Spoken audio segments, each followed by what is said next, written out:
فقد قال الله سبحانه وتعالى: فأعوذ بالله من الشيطان الرجيم بسم الله الرحمن الرحيم والعصر إن الإنسان لفي خسر إلا الذين آمنوا وعملوا الصالحات وتواصوا بالحق وتواصوا بالصبر. وقال النبي صلى الله عليه وسلم: المسلم من سلم المسلمون من لسانه ويده، او کما قال علیہ الصلاۃ والسلام.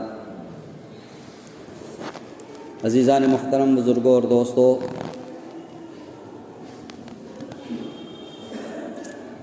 اللہ رب العزت نے ہمیں جو دین دیا ہے وہ بڑا ہی خوبصورت، بڑا ہی عمدہ دین ہے، اور اس سے بڑھیا کوئی دین، کوئی مذہب ہو نہیں سکتا، جس کے اندر انسانیت کی پوری رعایت کی گئی ہے، اور زندگی گزارنے کا کوئی شعبہ ایسا نہیں ہوگا جس کے اندر اس دین نے رہنمائی نہ فرمائی ہو، چاہے حقوق العباد کی قبیل سے ہو، چاہے حقوق اللہ کی قبیل سے ہو. ہر ایک شعبے میں اس دین نے ہماری بہترین رہنمائی فرمائی ہے. حقوق اللہ اور حقوق العباد یہ لفظ بولا جاتا ہے، اور ایک مزاج ذہن میں، لوگوں کے ذہن میں یہ رہتا ہے کہ حقوق اللہ سے مقدم حقوق العباد ہے، اس لیے کہ حقوق اللہ کے اندر کوئی غلطی کوتاہی ہو جائے تو اللہ تعالیٰ معاف کر دے گا. یہ ہم اپنے ذہن میں ایک چیز پکائے ہوئے ہیں، سمجھائے ہوئے ہیں. اور حقوق العباد کے بارے میں ایسا سمجھتے ہیں کہ اگر حقوق العباد رہ گیا تو اس کے بارے میں باز پرس ضرور ہوگی، وہ بھی ہمارے ذہن میں ہے. تو لہٰذا حقوق اللہ کی طرف ہم لوگوں کی طرف سے جو بے التفاتی ہے وہ بالکل بھی مناسب نہیں. حقوق اللہ سوچیں ہم کہ اللہ کے جو حقوق ہیں، بہرکیف وہ بندوں کے مقابلے میں اللہ کے حقوق تو بہت اونچے ہیں، بہت اعلیٰ ہیں. جس طریقے سے اللہ کی ذات بلند و بالا ہے، اسی طریقے سے اس کی طرف سے جو احکامات آ رہے ہیں اور اس کے جو حقوق ہیں اس کو ادا کرنا بھی ویسے ہی عظمت والا ہے اور ہر اعتبار سے مقدم ہے.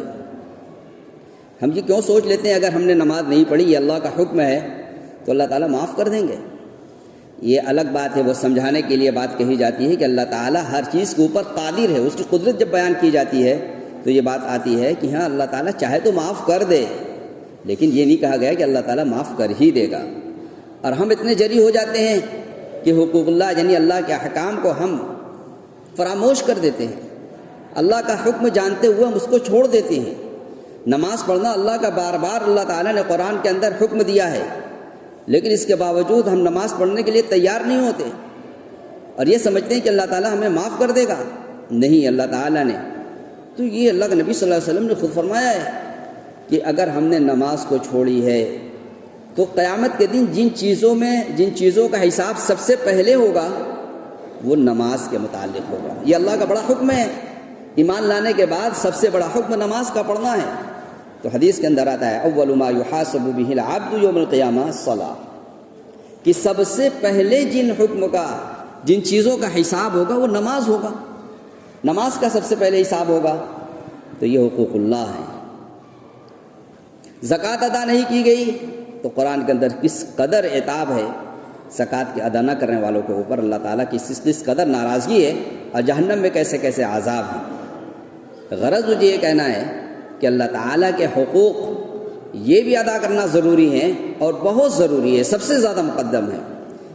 اور رہی بات حقوق العباد کی، جس کے بارے میں بار بار سنا جاتا ہے اور کہا جاتا ہے اس کو ادا کرنا بھی انتہائی ضروری ہے، ورنہ ہوگا کیا کہ ہم حقوق اللہ کو بہت اچھی طریقے سے ادا بھی کر رہے ہوں گے کہ اللہ تعالیٰ کی ذات جیسے عالی شان ہے، اس کے احکامات بھی عالی شان ہیں، اس کی ادائیگی بھی سب سے زیادہ ضروری ہے.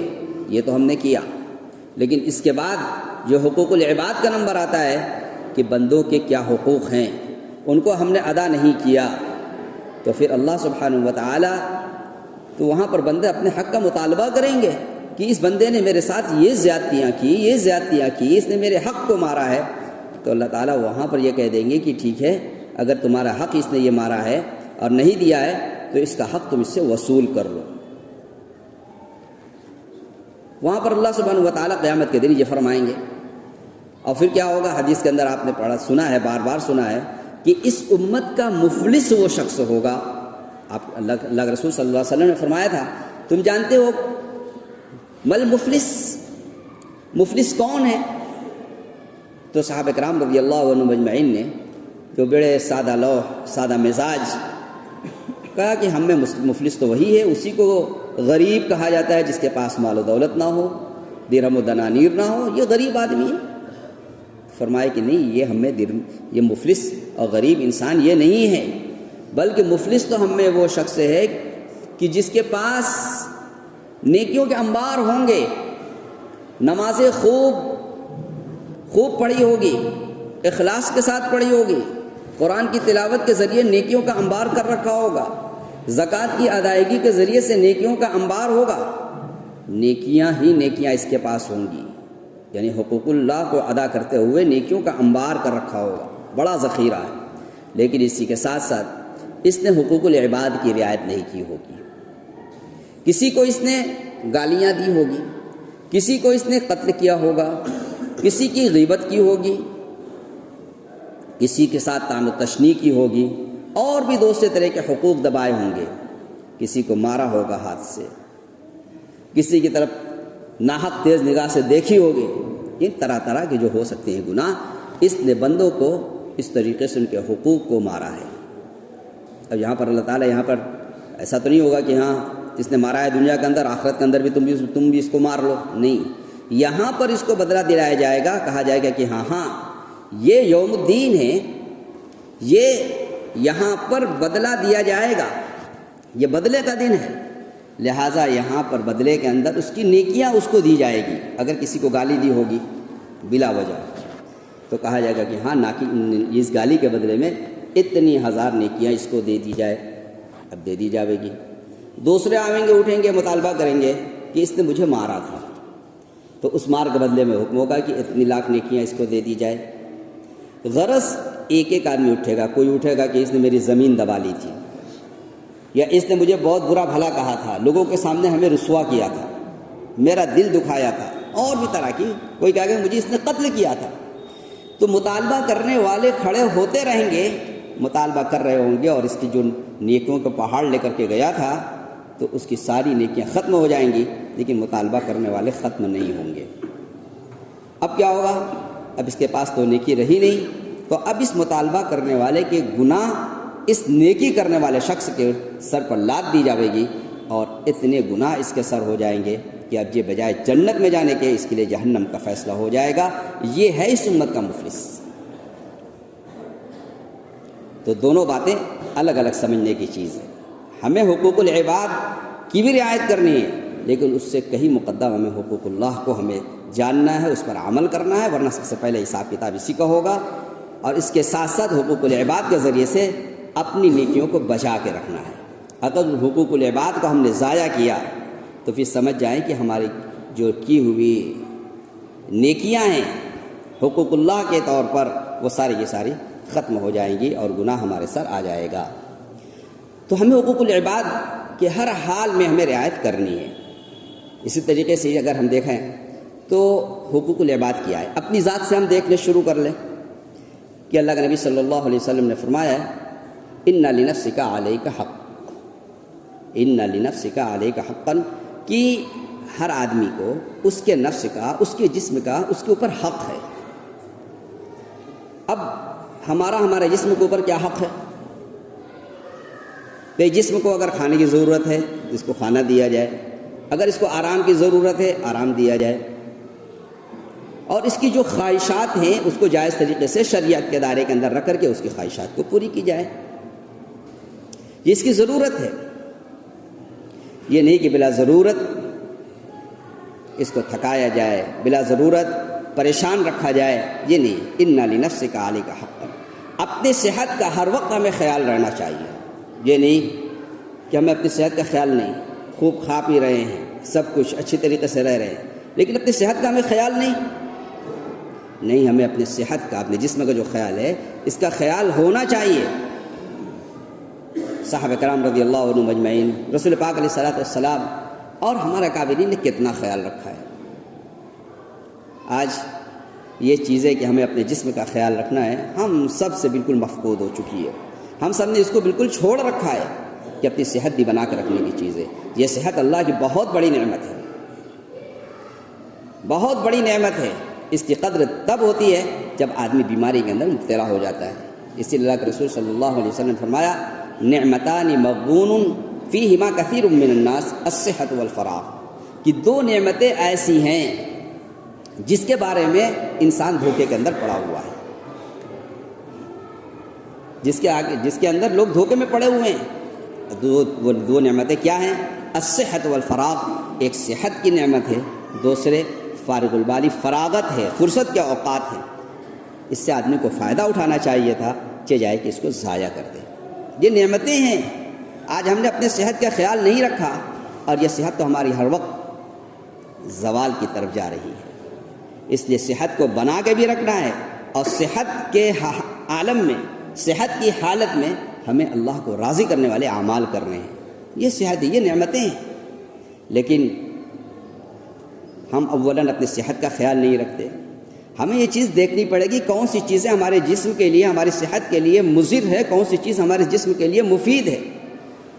اور ہر ایک کی مقدار بھی ہمیں معلوم ہونی چاہیے کہ ہم اپنی صحت بنا کے رکھیں. یہ نہیں کہ بھائی من پسند چیز کوئی آ گئی, اب اس میں کوئی خیال نہیں کہ یہ ہمارے جسم کے لیے کتنی مفید ہے اور زیادہ کھا لینے کے اندر اس کا کیا نقصان ہونے والا ہے. اس لیے فرمایا گیا کہ ان لنفسک علیک حقا, کہ ہمارے جسم کا بھی ہمارے اوپر حق ہے, ہر وقت اس کا خیال رکھنا چاہیے اور اس نعمت کو زائل اور اس نعمت کو برباد ہونے سے بچانا یہ ہماری ذمہ داری ہے. اس لیے صحت بنا کر رکھنا ہے, اس کے لیے جو ضروری ورزشیں ہیں اس کو کر کے رکھنا ہے اور اس صحت کے عالم کے اندر ہمیں زیادہ سے زیادہ نیکیاں کر لینی ہے. ورنہ جب پیرانہ سالی آ جائے گی, ضعف اور کمزوری آ جائے گی تو آدمی اس وقت چاہ کر کے بھی نہیں کر پائے گا. اس لیے صحت کی قیمت کو, صحت کی نعمت کو سمجھیں اور اس کو بنا کر کے رکھیں. ایک حق تو یہ ہے جسم کا. پھر اس کے ساتھ اور بھی حقوق جو بیان کیے گئے ہیں اس کے اندر یہ بھی ہے وَلِزَوْجِكَ عَلَيْكَ نَفْسٌ حَقًّا, کہ تمہاری بیوی کا بھی تمہارے اوپر حق ہے کہ اس کی جو ضروریات ہیں اس کو پورا کرنا بھی تم مردوں کی ذمہ داری ہے. کہ تمہاری بیوی تمہارے پاس نکاح کر کے آ گئی تو اس کی جو ضرورتیں ہیں اس کا پورا کرنا یہ تمہاری ذمہ داری ہے. یہ نہیں تم اس کی ذمہ داری سے سبکدوش ہو جاؤ, اس کی ذمہ داری کو ادا نہ کرو تو اس کے بارے میں سوال ہوگا. حدیث کے اندر تو یوں بھی آتا ہے, اللہ کے رسول صلی اللہ تعالیٰ علیہ وسلم نے فرمایا ہے کلکم راع وکلکم مسئول عن رعیتہ, کہ ہر ایک تم میں سے ہر ایک آدمی ذمہ دار ہے اور ہر ایک سے اس کے ذمہ داری کے بارے میں اس سے سوال کیا جائے گا. ذمہ دار آدمی سمجھ سکتا ہے کہ ذمہ دار مرد ہے جو ہے اپنی بیوی, اپنے بچوں اور اپنے ماتحتوں کا ذمہ دار ہے. اس کے ماتحت اگر اس کے نوکر چاکر ہے تو اس کا بھی ذمہ دار ہے, اس کی بیوی بچے ہیں تو اس کا بھی ذمہ دار ہے, اور اس کے ماتحت اس کے زود اثر, اس کے اثر کے تلے جتنے لوگ آئیں گے اس کی قوت کے ذریعے سے, اس کی باتوں کے ذریعے سے, جن پر ان کے اثر پڑ سکتے ہیں, ان سب سے متعلق اس سے سوال ہوگا. یہ ذمہ دار ہے. جو جتنا بڑا ذمہ دار ہوگا اس کی اتنی بڑی ذمہ داری ہے.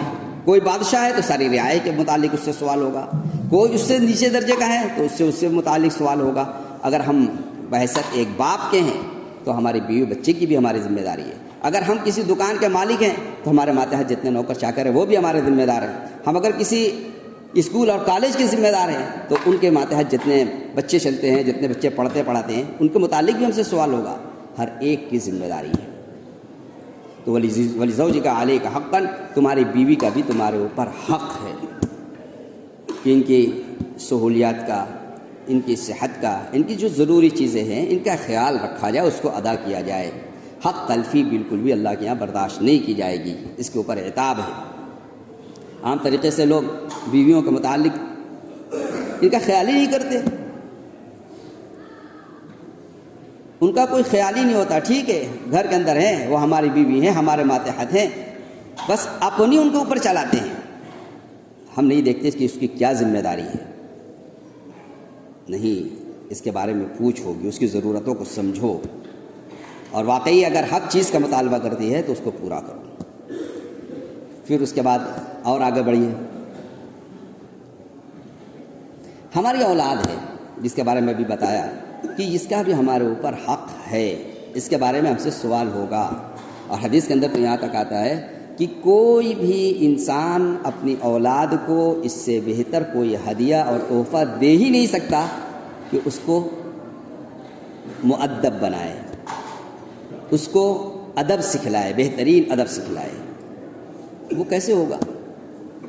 المیہ تو یہ ہے کہ جب ہمارے گھر کے اندر پیدائش ہوتی ہے، اچھا جو بچوں کے حقوق ہیں اگر اسی کو لے لیا جائے اور سمجھ لیا جائے کہ بچوں کے ہمارے اوپر حقوق ہیں، یعنی ہمارے بچے ہیں، ہم والدین ہیں، تو ہمارے حقوق ہیں ہمارے بچوں کے اوپر. وہ کیا ہے کہ جب پیدائش ہو تو اس کا اچھا نام رکھا جائے. گڑبڑی ہماری یہیں سے شروع ہو جاتی ہے. بچے پیدا ہوئے، بڑی خوشی ہوئی، اگر اللہ تعالیٰ نے صاحب استطاعت بنایا تو عقیقہ کر لیا، اور دین سے ناواقف ہے تو اس کو مؤخر کر دیا، جبکہ 7ویں دن عقیقہ کیا جائے. اس سے پہلے اس کا بہترین نام رکھا جائے، اچھا سے اچھا نام رکھا جائے. تو لوگوں کو یہ خیال اب ہونے لگا ہے زیادہ سے زیادہ کہ ہاسپٹل کے اندر اگر ہے تو اسی وقت اس کا نام اندراج کرا دیا جائے. تو پہلے سے پروگرامنگ رہتی ہے. بہرکیف نام رکھنا ہے تو نام کیسا رکھا جائے، ہر ایک کی زبان پہ رہتا ہے بھی نیا نام ہونا چاہیے. اس کی تو دوڑ لگ رہی ہے کہ نیا نام ہونا چاہیے کہ مارکیٹ میں اور لوگوں میں ایسا نام نہ ہو. میرے محترم دوستوں بزرگ، اب یہاں سے برائی شروع. ہونا یہ چاہیے تھا کہ اچھا نام ہونا چاہیے، نیا نہیں، اچھا نام ہونا چاہیے. اچھا نام کیا ہے؟ احب الاسماء اللہ عبداللہ عبد الرحمن. اللہ کے نزدیک سب سے پیارا، سب سے محبوب نام کیا ہے؟ وہ فرمایا کہ وہ عبداللہ ہے، عبد الرحمن ہے، جو اللہ کے نزدیک سب سے زیادہ محبوب نام ہے. آپ وہ نام رکھیں، ہمیں وہ نام رکھنا چاہیے. وہ نام، اس نام کے ساتھ ساتھ چاہیں تو اللہ کے نبی صلی اللہ علیہ وسلم نے جو نام رکھا ہے وہ نام رکھیے. چلیے اور آگے بڑھ جائیے. جو صحابہ کرام رضی اللہ عنہم اجمعین کا نام ہے، ان کے بابرکت کے نام کو اپنے بچوں کا نام رکھنا چاہیے، ان کے بابرکت ناموں پر اپنے بچوں کا نام رکھا جائے. اسی طریقے سے اہل بیت ہیں، علماء دین ہیں، انبیاء علیہ الصلوۃ والسلام ہیں، جو اللہ کے برگزیدہ بندے ہیں، ان کے نام پر اپنے بچوں کا نام رکھنا چاہیے. آج یہ بات نہیں. آج کیا؟ نیا نام ہونا چاہیے، نیا نام ہونا چاہیے. ان کو اس کی فکر نہیں ہے کہ نام کے کچھ معنی ہے کہ نہیں. الٹے سیدھے معنی ہوتے ہیں، نام رکھ لیے جس کا کوئی مطلب ہی نہیں ہوتا، کوئی مطلب نہیں ہوتا، بس نام الگ ہے، اچھا لگ رہا ہے. تو میرے محترم دوستو بزرگوں، نام بہت لوگ، جب بچہ پیدا ہوتا ہے تو ہم لوگوں کے پاس آتے ہیں لوگ بھی کیا نام رکھا جائے. تو جب نام بتایا جائے ان کو، اولاً تو ہم نام ان کو جلدی دینا پسند نہیں کرتے. انہیں سے پوچھتے ہیں کہ تم کیا نام سوچو اس کو بتاؤ، اسی میں سے میں انتخاب کر دیتا ہوں، یہ ان ناموں میں بہتر نام ہے. ورنہ میں دوں تو یہ ان کی تبصرہ ہوگا کہ یہ بھی نام ہے، میرے گھر میں، میرے خاندان میں، میرے محلے میں ہے. لیکن یہ سوچنا چاہیے کہ اگر کوئی کسی کو آپ مانتے ہیں تو ان کی بات بھی مانیے. وہ آپ کو کوئی غلط رہبری نہیں کریں گے، وہ آپ کے ساتھ اچھا ہی معاملہ کریں گے، اچھا ہی نام بتائیں گے. بہرکیف مجھے یہ کہنا ہے کہ اچھا نام کی فکر میں رہیے، نیا نام کی فکر کے اندر نہ رہیے. نیا نام رکھنے کو بہت برے برے نام آج کل پڑھ رہے ہیں، میں اس کا تذکرہ نہیں کرتا. غرض ایک حق تو یہ ہے بچوں کا کہ جب بچے پیدا ہوں تو ان کا اچھا نام رکھا جائے جو اللہ کو محبوب ہے. اسی طریقے سے جو اللہ نے رکھا ہے نام، قرآن میں اس کا بھی تذکرہ ہے کہ حضرت زکریہ علیہ السلام کو جب بڑھاپے کے عالم کے اندر کوئی اولاد نہیں تھی اور ان کو اولاد نرینہ کی ضرورت تھی، بلکہ ان کی خواہش تھی کہ ہمارا کوئی وارث بنے، تو اللہ تعالیٰ نے ان کو ایک لڑکے کی بشارت دی تھی. اس لڑکے کا نام لے کر کے آپ نے فرمایا کہ اس کا نام یحییٰ ہوگا. یہ اللہ تعالیٰ نے خود نام رکھا ہے. اب دیکھا ہے کہ ہم میں تو کتنے لوگ یحییٰ نام رکھتے ہیں جو اللہ نے رکھا ہے، جو اللہ کو پسند ہے. ہمارے نبی نے فرمایا کہ اللہ تعالیٰ کو عبداللہ عبد الرحمن بہت پسند ہے. اب اگر ہم صحابہ کرام رضی اللہ عنہم اجمعین کے ناموں کو دیکھیں، اس کا مطالعہ کریں، تو صحابہ کرام میں کتنے نام ملیں گے عبداللہ کر کے نام ہے. حتیٰ کہ باپ اور بیٹے دونوں کا ایک نام ہے عبداللہ. باپ کا نام بھی عبداللہ، بیٹے کا نام بھی عبداللہ. کہیں پر دادا کا نام عبد الرحمن ہے تو پوتے کا نام عبد الرحمن ہے. ان کے نزدیک یہ نہیں تھا، نیا نہیں ان کے نزدیک تھا، ان کے ہاں اچھا تھا، جو اللہ کے نبی صلی اللہ علیہ وسلم کی تربیت یافتہ تھے، جو اللہ کے نبی کو پسند ہے. ایک تو یہ حق ہے. دوسرا حق اپنے بچوں کے ساتھ یہ ہے کہ ان کی صحیح تعلیم و تربیت کی جائے، ان کو تعلیم صحیح دلائی جائے، ان کو دینی تعلیم سے آراستہ کیا جائے. کیا ہوتا ہے عام طریقے سے، اگر ہم لوگ کہیں جاتے ہیں اور پوچھ لیتے ہیں بچے سے، جو اسکول میں جانے والے بچے ہیں، کالج میں جانے والے بچے ہیں، ان سے خالی پوچھ لیا ہے بچے تم نے کئے پارا پڑھا ہے، کون سا پارا چل رہا ہے، چھوٹے بچے ہیں تو چکمکا کر رہ جاتے ہیں بالکل کہ کیسا سوال کر رہے ہیں. تو کہتا ہے میں تو اسکول جاتا ہوں، میں تو یو کے جی یا 1 2 3 وہ بتائیں گے کہ میں اس اسٹینڈرڈ کا اسٹوڈنٹ ہوں. ان کو پارے سے کوئی مطلب نہیں، دینی باتوں سے کوئی مطلب نہیں. اور شکایت یہ ہوتی ہے کہ یہ بچہ، یہ ہمارا لڑکا، یہ ہمارے حق ادا نہیں کرتے، ہمارے ساتھ بہت بدتمیزی سے پیش آتا ہے. ہم اپنے بچے سے عاجز آ چکے ہیں، اتنا بڑا ہو گیا لیکن بات ماننے کو نہیں دیتا. وجہ کیا ہے کہ ہم نے اس کو صحیح تعلیم نہیں دی. میں دنیاوی تعلیم کا مخالف نہیں ہوں، لیکن یہ میں ضرور کہوں گا کہ دینی تعلیم سے آراستہ ضرور کیجیے، ورنہ وہ آپ کے نہ دنیا کا کام کا ہوگا نہ آخرت کے کام کا ہوگا، اور بلکہ وہ آپ کے لیے وبال جان ہوگا. دنیا کے اندر بھی آپ اس سے مضرت آپ کو پہنچے گی اور آخرت کے اندر بھی اس کا سوال آپ سے ہوگا. بچوں کو دینی تعلیم سے ضرور آراستہ کیا جائے. ان کا روز خیال کیا جائے کہ ہمارے بچے نے نماز پڑھی کہ نہیں پڑھی، ہمارے بچوں نے آج قرآن کی تلاوت کی کہ نہیں کی، ہمارے بچوں کا رہن سہن کن بچوں کے ساتھ ہے، ہم نے اس کا خیال کیا کہ نہیں کیا. اس کو بہترین ادب سکھلایا جائے، اس کی بہترین تعلیم و تربیت کی جائے. ہاں اگر وہ بچہ اپنے ایمان عقائد کے اندر دینی مزاج کے ساتھ وہ بڑے ہائر ایجوکیشن کے اندر جائے، بڑی یونیورسٹی میں تعلیم حاصل کرے، کوئی حرج کی بات نہیں ہے. لیکن یہ دیکھنا چاہیے کہ اس کی ترجیحی، اس کا مزاج کیا ہے، دین کی طرف مائل ہے یا دین سے ہٹ کر کے، دین سے بیزار ہو کر کے دوسری طرف مائل ہو گیا ہے. تو سمجھ جائیے کہ آپ خطرے کے اندر ہیں، ہم خطرے کے اندر ہیں. آج جو اسکیمیں چل رہی ہیں، جو حالات ملک کے اور دنیا کے بنائے جا رہے ہیں، وہ ہماری نسل کو خراب کرنے کے بنائے جا رہے ہیں. ہم بالکل بے فکر ہیں، اور اگر ہم خیال کر رہے ہیں اپنے بچوں کو ہائر ایجوکیشن دلا رہے ہیں، کوئی ہر دقت کی بات نہیں ہے. سب بچے ہمارے سارے کے سارے مسلمان کے سارے بچے عالم ہو جائے، حافظ ہو جائے، یہ تو ناممکن سی بات ہے. ہاں دینی تعلیم سے آراستہ ہونے چاہیے اور عالم حافظ سب بنانے چاہیے، اس لیے کہ ہمارے لیے آخرت ذخیرہ بھی ہے، یہ ہماری ذمہ داری بھی ہے اور فرض کفایہ ہے. تو ایک تو یہ ان کا اچھے نام رکھے جائیں، ان کو اچھی تعلیم و تربیت سے ان کو آراستہ پراستہ کیا جائے. دوسرے پھر آخری جو ان کا بڑا حق ہے، اس سے بڑا کہ ان کا بہترین جگہ پر نکاح کرایا جائے. جب بالغ ہو جائیں تو ان کا نکاح کر دیا جائے، یہ حق ہے. اب کہاں نکاح کریں گے؟ انتخاب کے اندر ہم لوگوں کو بڑی دقتیں آتی ہیں کہ ہم اپنے بچوں کو کہاں نکاح کریں. کتنی آج کل اور پہلے بھی کتنی یہ باتیں رہی ہیں کہ طلاق کا سلسلہ بہت زیادہ بڑھ گیا، طلاق بہت زیادہ ہونے لگی.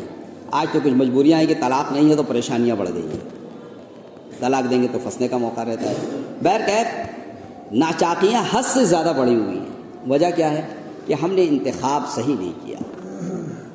حضرت ابو ہریرہ رضی اللہ تعالیٰ عنہ جو اصحاب صفہ میں ہیں اور بڑے محدث ہیں، سب سے زیادہ روایتیں حدیث کے اندر انہیں سے ملتی ہے.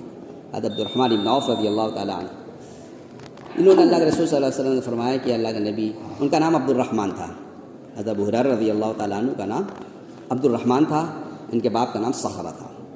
غرض حضرت ابو ہریرہ رضی اللہ تعالیٰ عنہ نے اللہ کے نبی صلی اللہ علیہ وسلم سے درخواست کی کہ اللہ کے رسول میں نکاح کرنا چاہتا ہوں، آپ نکاح کے لیے کچھ ضابطے بتا دیں کہ میں کن سے نکاح کروں، کیا دیکھ کر کے نکاح کروں، اور کچھ آپ ریکمنڈ بھی کر دیں، کچھ آپ بتا دیں کہ ہاں فلاں جگہ نکاح اور رشتہ بھیجو. تو اللہ کے نبی صلی اللہ علیہ وسلم نے ان کے سوال کو سنا اور پھر آپ نے ان سے کہا کہ دیکھو تنکح المرأۃ لأربع، نکاح 4 چیزوں کو سامنے رکھ کر کے کیا جاتا ہے. عام طریقے سے جو عام مزاج ہے، 4 چیزوں میں سے کوئی نہ کوئی چیز ان کے سامنے ہوتی ہے. نمبر 1 لمالہا، لوگ اس خاندان کے مال کو دیکھ کر کے، چاہے لڑکا والا ہو چاہے لڑکی والی، یہ جب رشتہ کرتے ہیں تو دیکھتے ہیں کہ کتنے مالدار ہیں، کیسے لوگ ہیں مال کے اعتبار سے.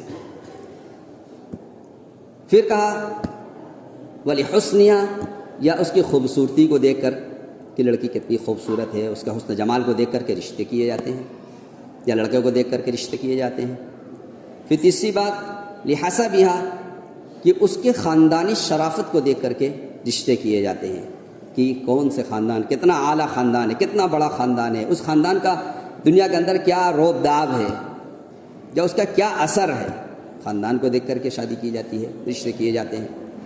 اور پھر ان تینوں چیزوں کو بتانے کے بعد کہا کہ کچھ لوگ وہ ہیں جو دین کو دیکھ کر کے، ولی دین یہاں اس کے دین کو دیکھ کر کے رشتے کرتے ہیں کہ یہ کتنی، جس بچے سے یا بچی سے نکاح کیا جا رہا ہے، رشتے لیے کیے جا رہے ہیں، اس کے اندر دینداری کا اس کا کیا حال ہے، دینداری کو سامنے رکھ کر کے۔